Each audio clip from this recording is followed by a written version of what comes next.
memasukkan aset pribadi dengan nama yayasan untuk menghindarkan pajak. Kamu berikan 1 juta, besok dapat 100 juta. Jadi orang kayak judi dong. Kalau nggak memberikan perpuluhan, dikutuk. Kalau nggak memberikan persembahan atau perpuluhan, diumumkan di depan umum bahwa dia tidak memberikan, sebagai efek jera, sebagai membuat rasa malu terhadap orang tersebut. Menurut saya, itu bukan ajaran-ajaran Tuhan Yesus. Nah loh, sudah hidup dalam berkelimpahan, hamba Tuhan pula, dan terduga dalam penggelapan uang. Repot ini, repot.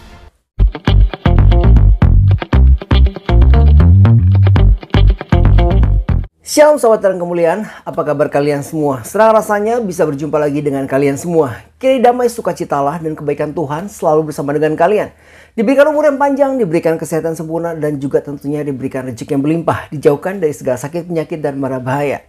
Jadi beberapa hari yang lalu, saat ini lagi panas-panasnya, lagi viral dan panas-panasnya kasus tentang Alvin Lim.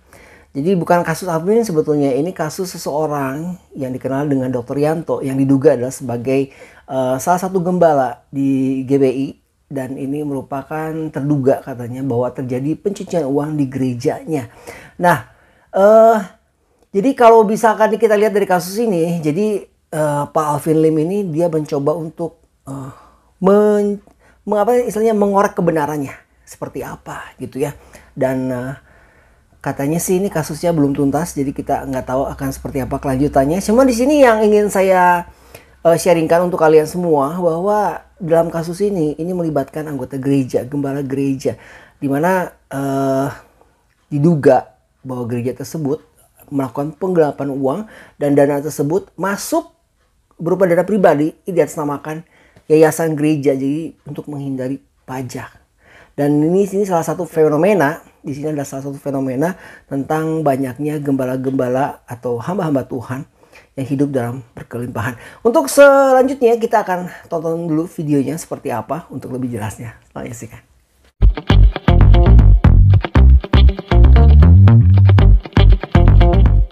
Lihat dari depan rumahnya, di sini terlihat rumahnya mewah.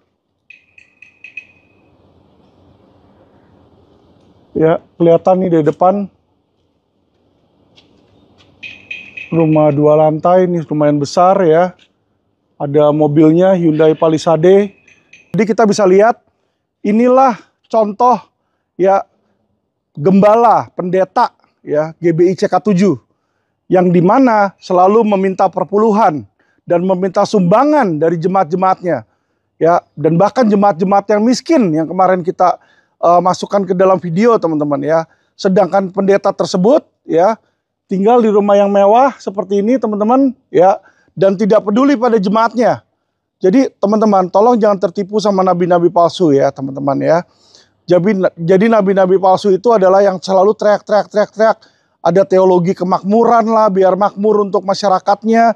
Dan jemaat itu kalau mau dapat duit, kalau nyumbang 1 juta, besok dapat 100 juta di situ teman-teman. Nggak ada teman-teman ya. Yang ada uang kamu 1 juta dibeliin buat aset-aset pribadinya. Itu yang terjadi pada oknum nabi-nabi palsu teman-teman ya.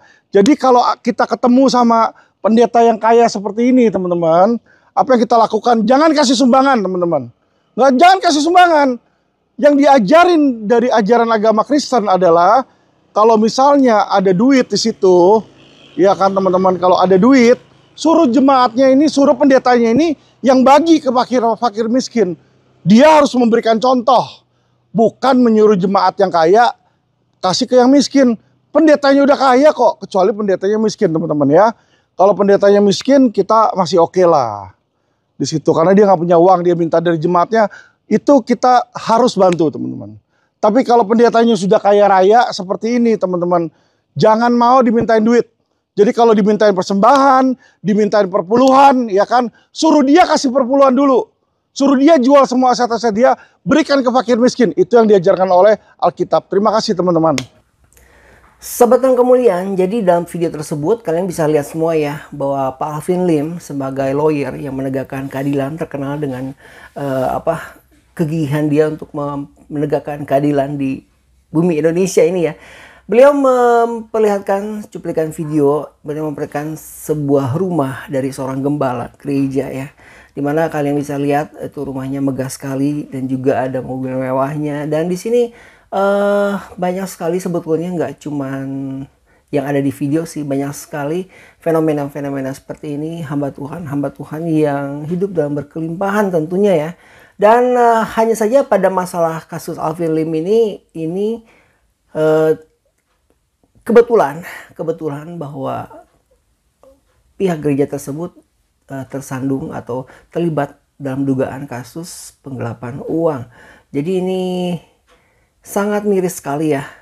Dan mengenai masalah-masalah atau fenomena-fenomena tentang hamba-hamba Tuhan yang hidup dalam kelimpahan, ini banyak sekali pro dan kontranya ya.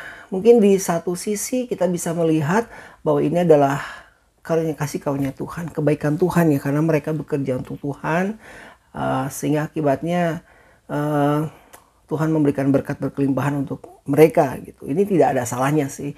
Cuma hanya saja ada beberapa segelintiran hamba Tuhan yang terlalu memamerkan kekayaannya dengan dia memakai barang-barang mewah, terus memiliki rumah mewah yang serba ada. Apabila kita bandingkan dengan pendeta-pendeta atau hamba-hamba Tuhan yang ada di pelosok-pelosok daerah-daerah yang tentunya hidup dalam kekurangan, hidup pas-pasan, hidup dalam kemiskinan, ini jauh sekali ya. Apalagi kalau kita mengenal sejarah ya, kita belajar dari zaman-zaman dulu ya, perjanjian lama, perjanjian baru di Alkitab, bahwa orang-orang yang bekerja untuk Tuhan, tentunya yang menghabiskan waktunya untuk Tuhan, memberitakan Injil, mereka hidup dengan kesederhanaan. Adapun mereka memiliki uang atau mereka memiliki rezeki, mereka alihkan lagi, mereka sumbangkan lagi kepada orang-orang lain yang tentunya juga membutuhkan.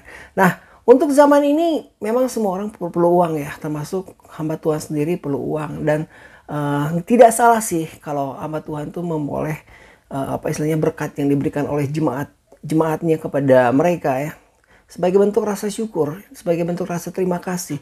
Itu nggak salah sih, karena Tuhan juga memelihara mereka yang bekerja untuk kemuliaan Tuhan tentunya. Tapi kadang ada beberapa hal yang membuat menjadi batu sandungan ketika seorang hamba Tuhan itu memiliki rumah yang terlalu besar, terlalu mewah, atau mungkin terlalu diperlihatkan, dipertontonkan kepada jemaat-jemaatnya. Nah, bagaimana pendapat kalian mengenai fenomena yang terjadi di sekitar kita tentunya, apalagi hamba Tuhan yang hidup dalam kelimpahan? Selama mereka tidak menyombongkan diri, saya kira sih sebetulnya nggak masalah ya. Apapun komentar kalian, apapun pendapat kalian, silahkan tulis di kolom komentar. Saya ingin tahu gitu ya, kita bertukar pikiran. Bagaimana menurut kalian gitu? Bagaimana pendapat kalian? Silahkan tulis di kolom komentar. Baiklah sahabat terang kemuliaan, sampai di sini video kita kali ini, dan kita akan kembali lagi di video berikutnya tentunya. Jangan lupa dukung terus channel Terang Kemuliaan ini dengan cara apa? Tentu dengan cara subscribe dan bagikan video-videonya kepada yang lain agar channel Terang Kemuliaan ini bisa menjadi berkat untuk orang banyak. Dan saya berdoa untuk kalian semua, kiranya kebaikan Tuhan selalu bersama dengan kalian. Diberikan umur yang panjang, diberikan kesehatan sempurna, dan juga tentunya diberikan rezeki yang berlimpah. Dijauhkan dari sakit, penyakit, dan mara bahaya. Kita bertemu lagi dengan kesempatan. Tuhan Yesus memberkati. Beginilah firman Tuhan, penebusmu, yang Maha Kudus, Allah Israel. Akulah Tuhan, Allahmu, yang mengajar engkau tentang apa yang memberi faedah, yang menuntun engkau di jalan yang harus kau tempuh. Maka Yesus berkata pula kepada orang banyak, katanya, Akulah terang dunia, barang siapa mengikut aku, ia tidak akan berjalan dalam kegelapan, melainkan ia akan mempunyai terang hidup. Kata Yesus kepadanya, Akulah jalan dan kebenaran dan hidup. Tidak ada seorang pun yang datang kepada Bapa kalau tidak melalui aku. Tuhan Yesus memberkati.